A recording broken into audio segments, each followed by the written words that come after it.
Good morning student. Today we are going to study micro organisms. तो सबसे पहले हम लोग बात करेंगे कि माइक्रो ऑर्गेनिज्म होता क्या है।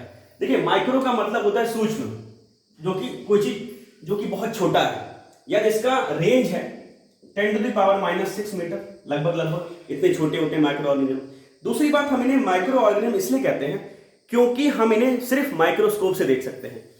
We can not see them by our naked eyes.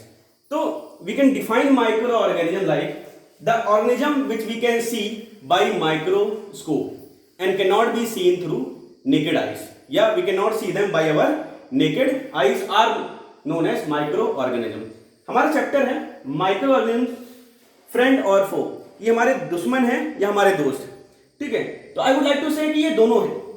बहुत सारी जगह माइक्रोऑर्गेनिज्म्स आर हार्मफुल, वो हमें नुकसान करते हैं, जैसे बहुत सारे डिजीज कॉज करते हैं। और कई बहुत सारी ऐसी प्रोसेसेस हैं जो इंडस्ट्रियल प्रोसेस हैं, या जैसे लाइक सपोज आपको पता है कि ब्रेड बनाने में भी माइक्रो ऑर्गेनिज्म का इस्तेमाल होता है। अल्कोहल बनाने में भी माइक्रो ऑर्गेनिज्म का इस्तेमाल होता है, जैसे कि फॉर एग्जांपल ईस्ट है, मशरूम है। तो ये काफ़ी सारे ऐसे माइक्रो ऑर्गेनिज्म हैं जो हमारी डे टू डे लाइफ में यूजफुल भी हैं। तो दोनों ही बातें हैं, ये हमें नुकसान भी करते हैं और ये हमें फायदा भी करते हैं। तो सबसे पहले हम लोग बात करते हैं कि ये पाए कहाँ जाते हैं। तो अगर हम माइक्रो ऑर्गेनिज्म की बात करें तो ये हमारी बॉडी में भी पाए जाते हैं, हमारे घरों में भी पाए जाते हैं। इनफैक्ट अगर ये हाथ देख रहे हैं तो इस हाथ में भी मिलियंस ऑफ माइक्रोस्कोप होंगे। अपने हाथों को देख सकते हैं जो आपको बिल्कुल साफ दिख रहा होगा, लेकिन उसमें millions of micro organism present होंगे। इसीलिए कहा जाता है कि हमें अपना हाथ धो के खाना खाना चाहिए। क्यों? क्योंकि हमें पता ही नहीं होता कि कितने सारे बैक्टीरिया, जर्म्स जो कि हार्मफुल हैं हमारे हाथों पे चिपके हुए होते हैं, ठीक है। आगे बढ़ते हैं इनके टाइप्स की तरफ।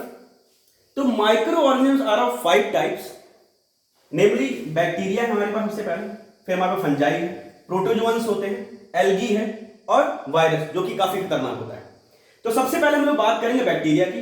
तो bacteria are unicellular organisms. Unicellular का मतलब होता है जो कि सिंगल सेल्ड होते हैं। They are made up of single cell, मतलब जिनके पास एक सेल होता है और उसी सेल से इनकी पूरी लाइफ प्रोसेस कंडक्ट होती है। दूसरी बात, they can be found in colonies. Colonies का मतलब होता है कि वो ग्रुप बना के रहते हैं, ठीक है। दूसरी बात, अगर हम शेप्स की बात करें तो दे आर स्फेरिकल शेप, आपको पता है गोल शेप की बात कर रहे हैं। रॉड शेप की हम बात कर सकते हैं, they are found in rod shape also, और स्पाइरल शेप ऑल्सो, ठीक है।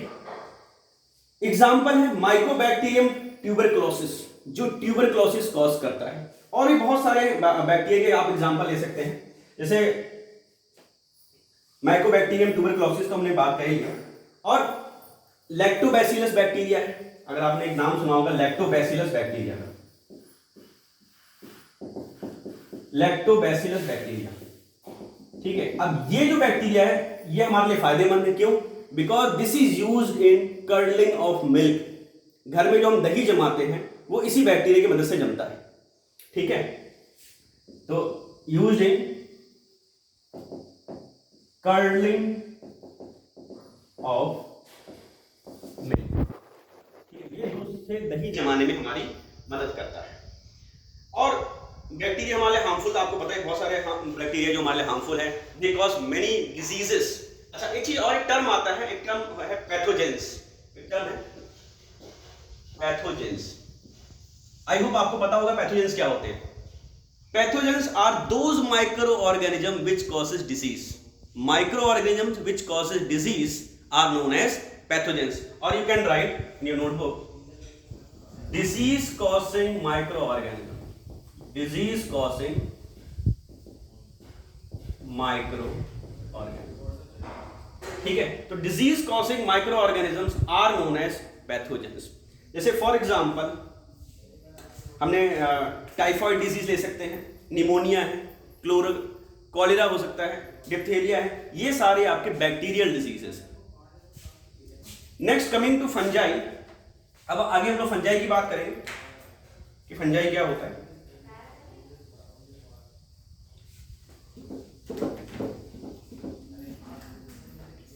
आप लोगों ने ईस्ट का नाम सुना होगा, ईस्ट। मशरूम आप लोगों ने खाया होगा, आपने कई बार देखा होगा कि सड़ी गली लकड़ियों के ऊपर एक छाते जैसा कुछ पेड़ निकल आता है, ठीक है। तो ये जो छाते जैसा पेड़ है, ठीक है, इसको हम लोग मशरूम बोलते हैं। अच्छा, एक चीज और कि पहले के समय में हम लोग सोचते थे कि ये जो मशरूम है या फंजाई है ये प्लांट्स है, लेकिन लेटर ऑन ये पता लगा कि इनके अंदर क्लोरोफिल तो होता ही नहीं है, जो कि प्लांट की एक बहुत ही इंपॉर्टेंट प्रॉपर्टी है, जिससे कि प्लांट ऑटोट्रॉफिक कहलाता है। ऑटोट्रॉफिक का मतलब क्या होता है? The organism which can make their own food, ठीक है। तो प्लांट्स, ग्रीन प्लांट जो होते हैं जिनके अंदर क्लोरोफिल होता है, वो अपना खाना खुद बना लेते हैं, बट फंजाई में ऐसी प्रॉपर्टी नहीं है। फंजाई जो है एक सेप्रोफिटिक है। सेप्रोफिटिक का मतलब होता है जो डेड एंड डिकेइंग से और या dead and decaying organic matter से अपना खाना निकालते हैं। बात समझ रहे हैं आप लोग? तो इनका मोड ऑफ न्यूट्रिशन क्या होता है? इनका जो मोड ऑफ न्यूट्रिशन है फंजाई का, दे आर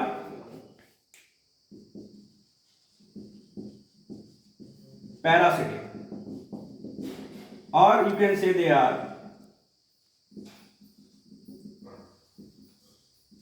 सैप्रोफिटिक।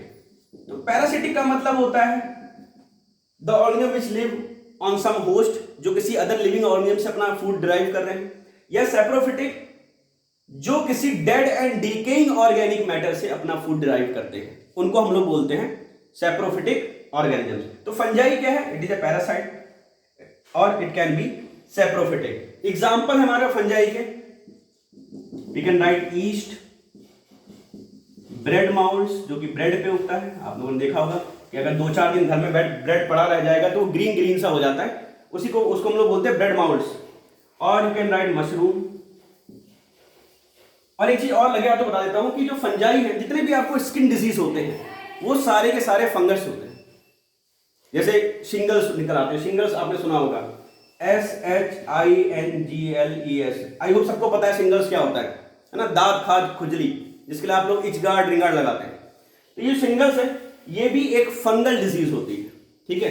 तो इस तरह से इतनी बात हो गई हम लोग फंजाई की। आगे बढ़ते हैं प्रोटोजोन्स की तरफ।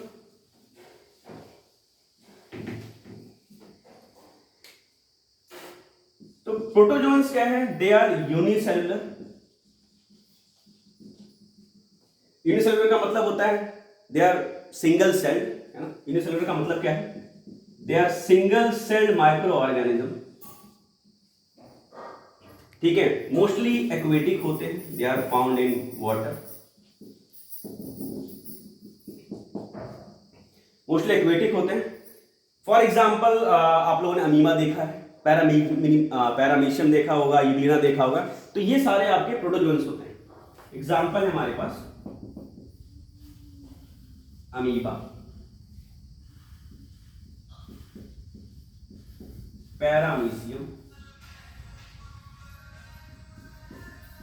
यूग्लिना, ठीक है। इतना काफी प्रोटोजोन्स के बारे में। दे आर, मतलब आपको इतना याद रखना है, दे आर यूनिसेलुलर ऑर्गेनिजम्स, यानी कि सिंगल सेल्ड होते हैं, they are found in water. Example है हमारा अमीबा, पैरामीशियम और यूग्लिना, ठीक है। आगे हम लोग बात करेंगे एल्गी की। अब एल्गी क्या होता है? देखिए, कई बार आप लोगों ने देखा होगा कि कई सारी वाटर बॉडीज के ऊपर हरा हरा लगा होता है ना, एक लंबी ग्रीन लेयर आपको दिख जाती है। तो वो ग्रीन लेयर क्या होती है? वो होती है एल्गी, ठीक है। अब एल्गी क्या है? एल्गी बेसिकली कहीं ना कहीं प्लांट है, मतलब वो plant which are not differentiated into root, stem and leaves. मतलब एक ऐसा पेड़, एक ऐसा पौधा, ठीक है, मतलब एक ऐसा ग्रीन प्लांट जो कि जिसमें ना लीफ है, ना स्टेम है, ना रूट्स है, मतलब which are not differentiated into root, stem and leaves are known as algae. तो एल्गी होते कैसे हैं? दे आर यूनिसेलुलर, यानी कि सिंगल सेल होते हैं, सिंगल सेल से बने हुए होते हैं, ठीक है। मोस्टली एक्वेटिक, पानी में पाए जाते हैं। और example we can take spiro वगैरह, वॉलवॉक्स ले सकते हैं। तो ये एग्जांपल है एल्गी के। You can see more example from your book also, ठीक है।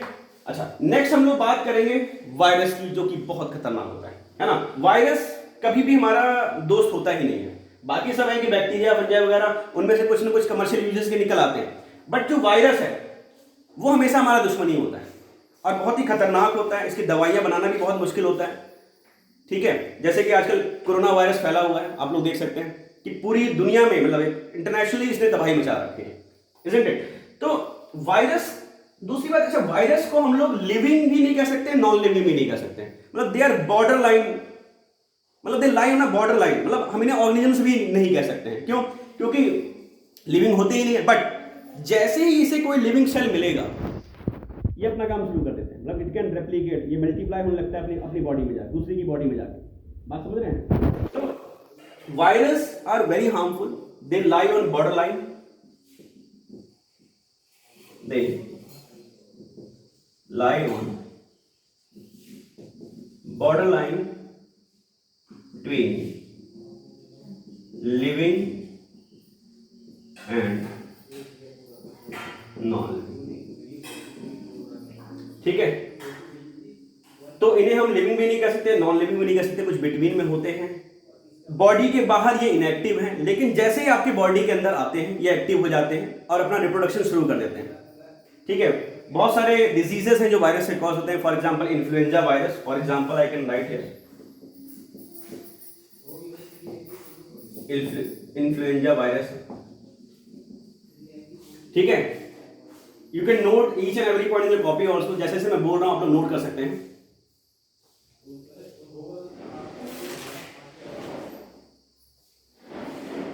ठीक है।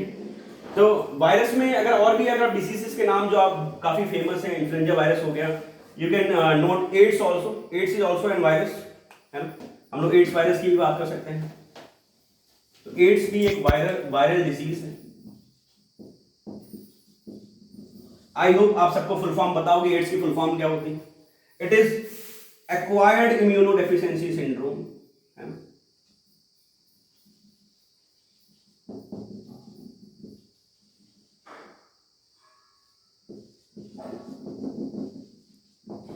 It is acquired immunodeficiency syndrome which is caused by HIV virus.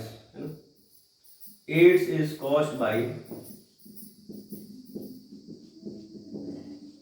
HIV virus. ठीक है।